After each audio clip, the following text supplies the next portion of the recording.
今仔日早起，咱先赶紧来关心天气。受到风台外围环流甲东北季风强破效应的影响，上北的雨是规趟倒，嘛传出部分的灾情。咱宜兰县是宣布今仔日停班停课，气象署嘛提醒，即个的雨至少会落到拜三。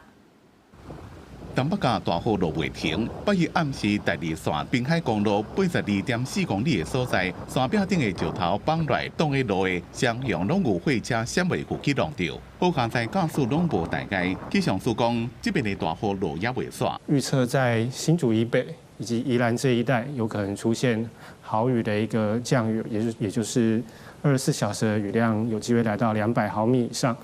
那其中最值得注意的就是在 整个新北市以及宜兰县，还有台北市的山区，可能会来到大豪雨，也就是350毫米以上降雨的一个情形。 东北季风佮加风台外围环流影响，8月开始到拜二透早5点半，全台湾累积雨量排名，经天讲639毫米排第一，果然是草山安部590.5毫米，第三名是台北树林区的溪山里535.5毫米，第四名台北南港古庄坐地厂494.5毫米，一直到拜二透早返点0点30分，农业部发土石流红色警戒15条，黄色警戒166条。 特别是阳明山的文化大厦，风雨正大，甚至到11级的强阵风，考虑学生的安全，学校宣布自8月下昼3点开始停课，拜二规工的课程拢伫咧网络顶上课。